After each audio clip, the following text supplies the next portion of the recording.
Hello student, आपका हमारे YouTube channel Amarnath Mishra online GS classes पर स्वागत है।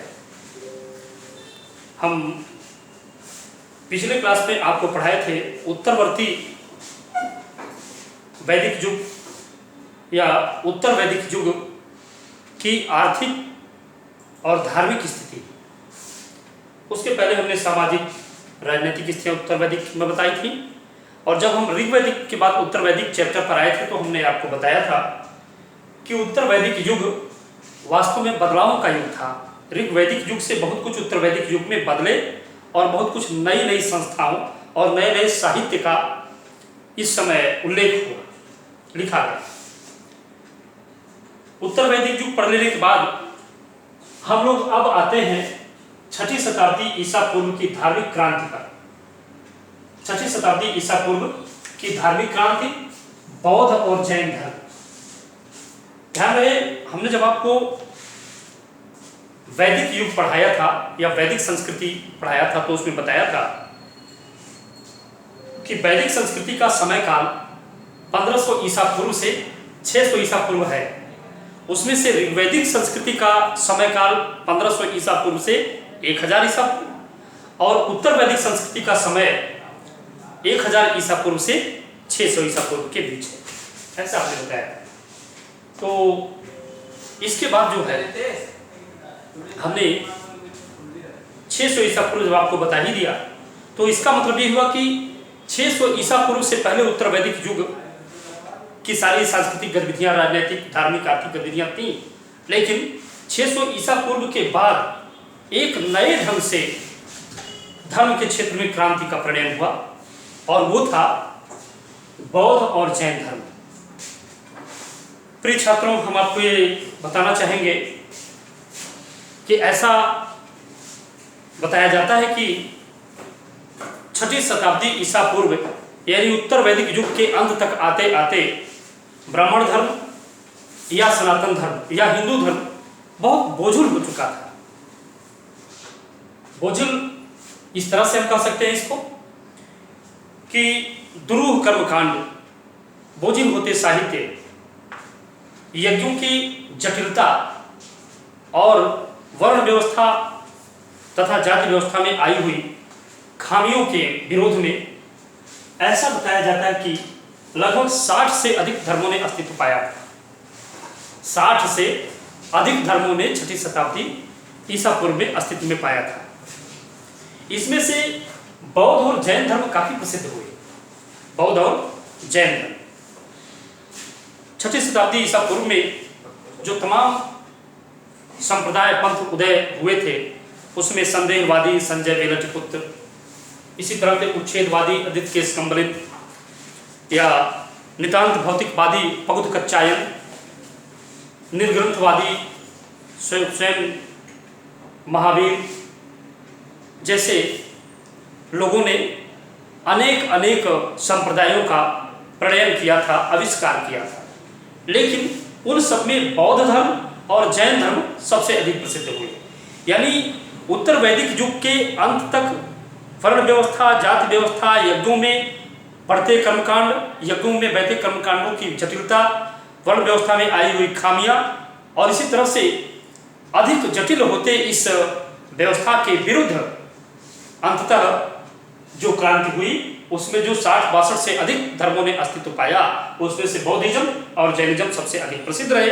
और इन बौद्धिज्म जैनिज्म के चलाने वाले, इन मत को आविष्कार करने वाले कौन थे, उनके बारे में, उनकी गतिविधियों के बारे में हम आज आपको बताने जा रहे हैं। तो सबसे पहले जो उत्तर वैदिक युग की जटिलताओं के विरोध में जो धर्मों का उदय हुआ, उसमें से बौद्ध धर्म आपको पहले पढ़ा देना है, उसके बाद जैन धर्म इसके बाद में। तो हम पहले देखते हैं बौद्ध धर्म, ये वाला बौद्ध, ठीक। इसमें देख लेते हैं बौद्ध धर्म। बौद्ध धर्म हालांकि है ये संप्रदाय, ठीक। बौद्ध धर्म के संस्थापक थे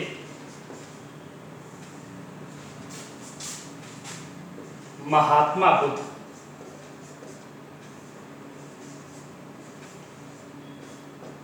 ये बौद्ध धर्म के संस्थापक थे महात्मा बुद्ध। अब हम लोग महात्मा बुद्ध के बारे में जानेंगे।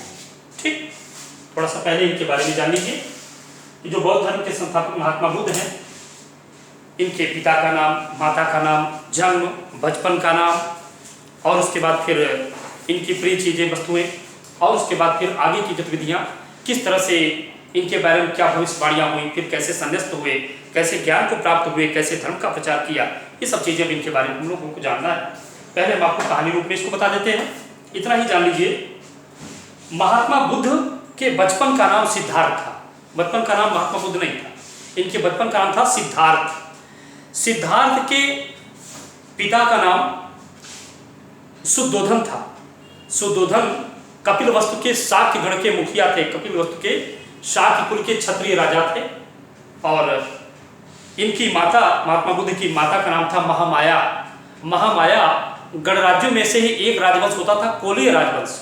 कोलीय राजवंश की राजकुमारी थी महामाया। और महात्मा बुद्ध का जन्म उस समय हुआ जब अभी महात्मा बुद्ध गर्भ में थे माता के, और इनकी माता को इनके मायके ले जाया जा रहा था। उसी समय जब वे कपिलवस्तु के लुम्बिनी नाम के जंगल तक पहुंची थी, तो जंगल में ही महात्मा बुद्ध का, यानी कपिलवस्तु के लुम्बिनी नामक जंगल में महात्मा बुद्ध का जन्म हुआ। ये समय है 563 ईसा पूर्व। अब तो क्लियर हुआ, जन्म 563 ईसा पूर्व। कहाँ जन्म हुआ स्थान? लुम्बिनी नाम का जंगल किस राज्य में है? कपिलवस्तु में। पिता है शुद्धोधन जो शाक्य गण के मुखिया हैं, माता है महामाया जो कोलीय वंश की राजकुमारी। ध्यान रहे कि महात्मा बुद्ध के जन्म के 7वें दिन इनकी माता की मृत्यु हो गई। तो माता की मृत्यु हो जाने के बाद इनकी मौसी प्रजापिता कृष्णा गौतमी को शुद्धोधन के घर लाया गया, और महात्मा बुद्ध का पालन पोषण इनकी मौसी ने किया। ठीक, महात्मा बुद्ध के जन्म के बाद राजा ने उस राज्य के ज्योतिषियों से विचार विमर्श किया। ज्योतिषियों ने कहा, महाराज बच्चे की कुंडली और ग्रह दशाएं ये बता रही हैं, ये राजा या तो चक्रवर्ती राजा होगा, ये बालक, या तो ये एक महानतम संत होगा, नए पंथ की स्थापना करने वाला होगा। प्रिय छात्रों, आप तो जानते हैं कि हर कोई राजा तो राजा, व्यापारी उद्योगपति तो व्यापारी उद्योगपति, सामान्य गृहस्थ भी चाहता है कि जो वह उसकी जीवन वृत्ति है वही उसका लड़का भी हो। राजन चौहान जी, ऐसा ही होता है ना? राजा, व्यापारी, सैनिक और सामान्य गृहस्थ यही चाहते हैं कि जो मैं हूं बस मेरा बच्चा भी ऐसा ही हो। सन्यासी होना दुनिया का सबसे उत्कृष्टतम कार्य है, और कोई ये उत्कृष्टतम कार्य नहीं करने देता, क्योंकि वह विराग वैराग्य का पद है, वो चरम लक्ष्य है। और इसलिए इनके पिता ने भी कि इनका बालक कहीं सन्यासी न हो जाए, अपने बालक के लिए उन्होंने हर तरह की सुख सुविधाएं, भौतिक सुख सुविधाएं एकदम भर दिया। वातानुकूलित घर, कम उम्र में विवाह कर दिया, यानी कम उम्र में यशोधरा नाम की एक कन्या के साथ 16 वर्ष की उम्र में ही इनका विवाह कर दिया गया। और इस विवाह से इनके राहुल नाम का एक पुत्र भी पैदा हुआ। ध्यान रहे, नाच गान की व्यवस्था, हर चीज के खाने पीने की व्यवस्था, घूमने टहलने की व्यवस्था, स्त्री सुंदर, बच्चे, सारी सुख सुविधा, ताकि इनका मन भौतिकता में रमा रहे, ये संसार से विरक्त न होने पाए, ऐसी व्यवस्था राजा ने किया था। ध्यान रहे कि महात्मा बुद्ध के एक प्रिय घोड़ा थे जिनका नाम था कंथक, और महात्मा बुद्ध के प्रिय सारथी का नाम था छंदक। एक एडविन एर्नॉल्ड नाम का एक व्यक्ति लाइट ऑफ एशिया लिखा है, हम लोगों ने इंटरमीडिएट में जहाँ तक पढ़ा था मुझे याद आता है, उसमें उन्होंने लाइट ऑफ एशिया कहा है महात्मा बुद्ध को, light of Asia Mahatma Buddha को कहा है। ध्यान रहे, महात्मा बुद्ध अपने जीवन में मगन तो थे, लेकिन ग्रह नक्षत्र की गतिविधियां कहीं जाती नहीं। लगता है इनके जीवन में महान सन्यासी बनना ही लिखा था। एक दिन अपने विशाल घर में, ऐसा विशाल घर जिसमें इनको लगता ही नहीं था कि कहीं ये बाहर है, अंदर है, लगता था ये बाहर ही है। लेकिन एक बार उन्होंने अपने सारथी छंदक से ये कह दिया कि काका, क्या संसार इतना ही बड़ा है जितने में हम लोग रहते हैं? छंदक ने कहा, नहीं राजकुमार, संसार तो बहुत बड़ा है। तो काका हमें संसार घुमाइए ना। काका जी इनको संसार घुमाने ले गए। जिस समय ये बाहर गए, इन्होंने कुछ दृश्य देखे जो इनके वैराग्य होने के प्रति अधिक जिम्मेदार माने जाते हैं। 4 दृश्य इन्होंने देखा था। पहला दृश्य जो इन्होंने देखा, एक बूढ़ा सा व्यक्ति लाठी लेकर फेंकते हुए जा रहा। उन्होंने कहा, ये काका, ये व्यक्ति झुक करके बड़े कष्ट में क्यों जा रहे हैं? छंदक का कहना था कि राजकुमार, असल में ये वृद्ध हो गए इसलिए ये पीड़ा से कराते हुए लाठी लेकर फेंकते हुए जा रहे हैं। उन्होंने पूछा, काका क्या हम लोग भी बूढ़े हो जाएंगे? छंदक ने कहा, हाँ राजकुमार, जो व्यक्ति जन्म लेता है युवा अवस्था बाल अवस्था के बाद फिर वो वृद्ध हो जाता है, जैसे ये हो गए इसी तरह हम लोग भी वृद्ध हो जाएंगे। उन्होंने कहा, काका रथ वापस ले चलिए राजधानी की तरफ। रथ तो वापस ले आए, लेकिन अगले दिन फिर उन्होंने कहा, आज मैं फिर घूमना चाहता हूँ। राजकुमार, आप घूमना चाहते हैं लेकिन आप क्वेश्चन बहुत करते हैं। नहीं, आज कोई क्वेश्चन नहीं करूँगा काका, मुझे नगर जरूर घुमाइए। दूसरे दिन उन्होंने दृश्य देखा, उन्होंने देखा 100 यात्रा उसी बूढ़े को मर गए थे, उनको लिए हुए लोग रोते विलाप करते जा रहे थे। उनका और ये क्या? उन्होंने कहा, वो जो वृद्ध कल थे ना, वो उनको दवा के लिए कल लोग ले जा रहे थे, तो दवा के लिए ले जाते समय अब उनकी मृत्यु हो गई, तो ये इस तरह से जा रहे हैं। अच्छा, तो काका क्या हम लोग भी मर जाएंगे? हाँ हाँ राजकुमार, जो जन्म को प्राप्त होता है मृत्यु को भी प्राप्त होता है। अच्छा, अब मैं घर को चलना चाहूँगा, रथ वापस ले चलिए। रथ वापस आई तो उन्होंने एक अलमस्त सन्यासी को रास्ते में आते देखा, बिल्कुल मस्त प्रसन्न मुद्रा में, बिना किसी चिंता के। एक सन्यासी गेरुआ वस्त्रधारी चले आ रहे थे। उन्होंने कहा, और काका ये कौन है? उन्होंने कहा, ये सन्यासी हैं, इन्हें मौत का भय नहीं लगता? बिल्कुल नहीं राजकुमार, ये ज्ञान को प्राप्त सन्यासी हैं, ये जीवन और मरण के चक्र को जान चुके हैं कि इसको कैसे भेदा जाता है, और अब न इनका जन्म होगा तो इनकी मृत्यु भी नहीं होगी, इसीलिए न इनको जन्म से न इनको मृत्यु से किसी चीज से डर नहीं लगता। बुद्ध ने कहा, काका यही बनना है, जिसको किसी से डर नहीं लगता वही बनना है।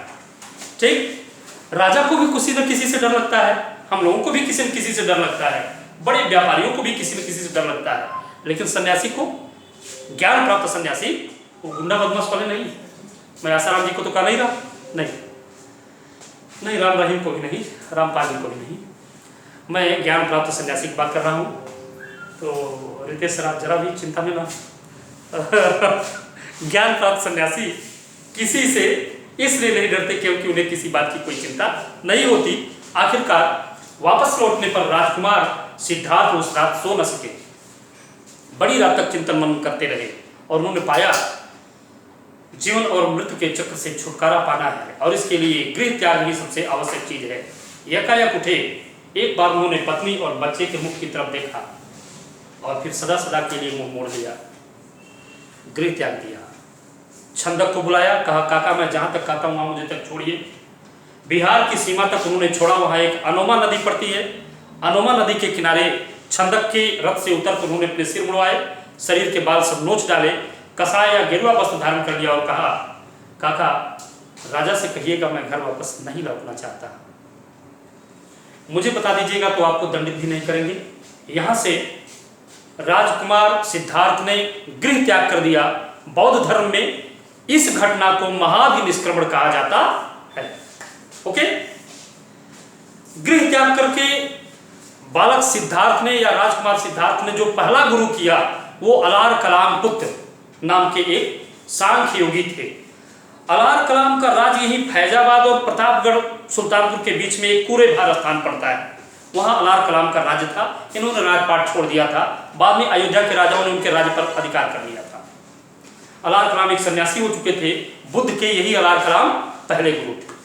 यहाँ लगभग कुछ दिन बिताने के बाद ये आगे बढ़े। राजगृह में उनको रुद्रक रामपुत्र नाम के दूसरे सन्यासी मिले, वो भी सांख्य योगी थे। ये महात्मा बुद्ध के दूसरे गुरु थे।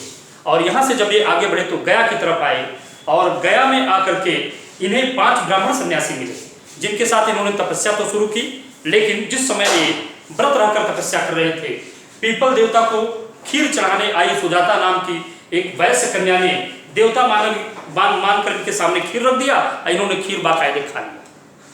सन्यासियों ने कहा, राजकुमार क्षत्रिय होना, ये सन्यासीपन तुमसे नहीं हो पाएगा। भोजन तो कर लिया, व्रत का संकल्प किया था, एक काम करो अब तुम यहाँ से जाओ, अब नहीं जाओगे तो हम लोग साथ छोड़ देंगे। आखिरकार वो लोग साथ छोड़ दिए। वे लोग सारनाथ बनारस के करीब है, जहाँ मैं बार बार जाता रहा हूँ, सारनाथ चले आए और महात्मा बुद्ध प्रतिज्ञा करके एक पीपल वृक्ष के नीचे बैठ गए गया में कि जब तक मैं जन्म मृत्यु से छुटकारा पाने वाला कैवल्य ज्ञान प्राप्त नहीं कर लूंगा तब तक मैं उठूंगा नहीं, चाहे मेरे प्राण चले जाएं। बताया जाता है 6 वर्ष के कठिन त्याग तपस्या के बाद पीपल वृक्ष के नीचे गया में निरंजना नदी के तट पर, ये फल्गु नदी करके है या उसको उस समय निरंजना नदी कहा जाता था, उसको आजकल पुनपुन नदी कहा जाता है, उसी नदी के तट पर महात्मा बुद्ध को कैवल्य ज्ञान की प्राप्ति हुई। तब से ये तथागत, शास्ता और बुद्ध कहलाने लगे, जबकि इसके पहले इन्हें सिद्धार्थ कहा जाता था। ओके, इतनी चीजें हमने आपको बताई, तो अब हम जरा इसको लिख भी दें, लिख करके फिर ज्ञान प्राप्ति के आगे की बात बताएंगे। ओके, चलिए। बौद्ध धर्म में ज्ञान प्राप्ति की घटना को संबोधि कहा जाता है। बुद्ध धर्म में ज्ञान प्राप्ति की घटना को संबोधि कहा जाता है। तो यहां तक हमने बताया, यहां तक की चीजें हम आपके आगे लिख देते हैं। महात्मा बुद्ध, ठीक, इनकी पूरा एक बायोडाटा हम लोग लिख देते हैं। जन्म 563 ईसा पूर्व,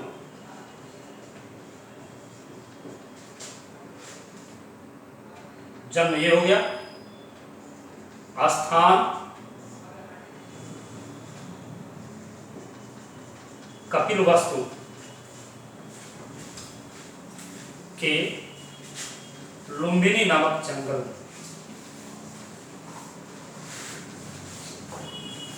जंगल में इनका जन्म, जंगल। बचपन का नाम सिद्धार्थ, ये इनका बचपन का नाम। इनके पिता का नाम था शुद्धोधन, क्या है इसका? शुद्धोधन, एक कपिलवस्तु के राजा थे। कपिलवस्तु के राजा, शाक के कुल के क्षत्रिय।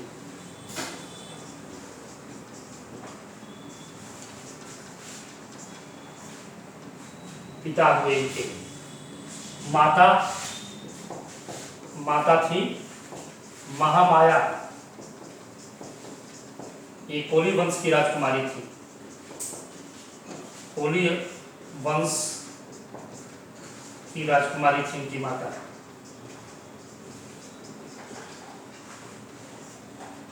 अब देख लीजिए, मौसी इनका महत्वपूर्ण स्थान है क्योंकि इन्होंने ही लालन पालन किया था। मौसी का नाम था कृष्णा गौतमी।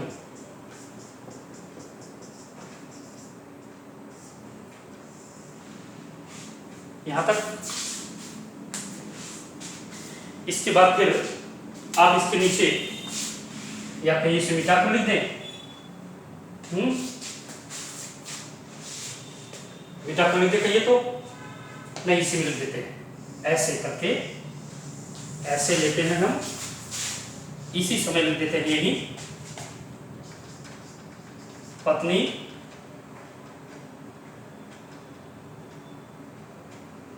का नाम था यशोधरा, ठीक। इनको बिंबा, गोपा, भद्रकक्षणा भी कहा गया है। पुत्र का नाम था राहुल।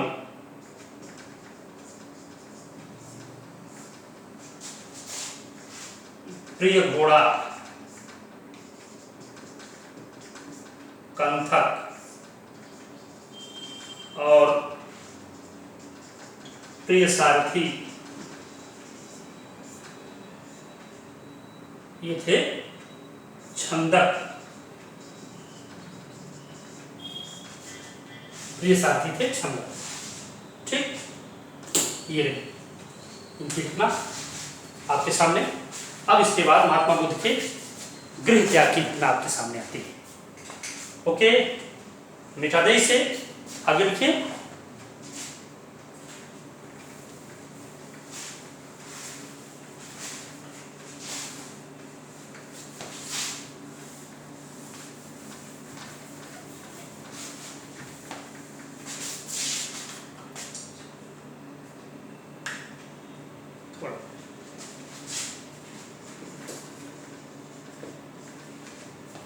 अब इस पे थोड़ा सा आगे देख लीजिए। गृह त्याग, इन्होंने गृह त्याग किया था 4 दृश्यों को देखकर। तो देखकर क्या क्या था? वृद्ध व्यक्ति, रोगी, शव यात्रा, और फिर आगे जो था वह सन्यासी। इसी 4 दृश्यों को देखकर इन्होंने गृह त्याग किया। और बौद्ध धर्म में गृह त्याग की घटना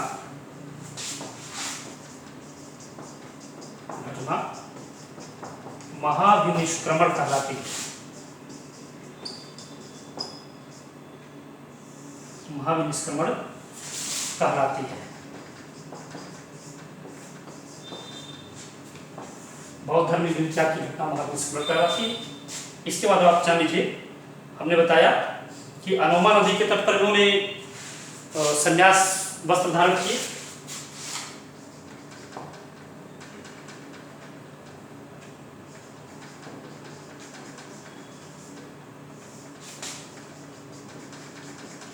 वस्त्र पहना अनोमा नदी तट पर।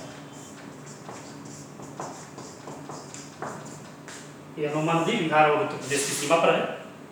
और बुद्ध के सभी हम निकले थे सर, इतनी देर से आपसे करें, आप बात ही नहीं समझ, हमको गाँव निकलना।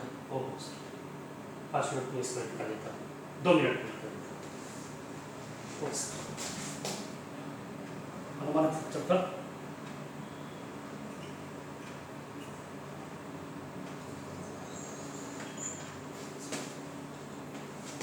बुद्ध का प्रथम गुरु अलार का नाम सांख्य योगी।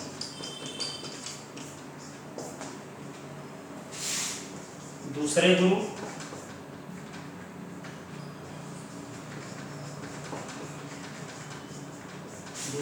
थे रुद्रक रामपुत्र।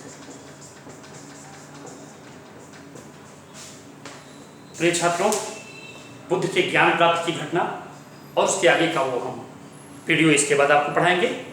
नेक्स्ट ये वीडियो पढ़ती रहेगी। आज बस इतना ही। Thank you class.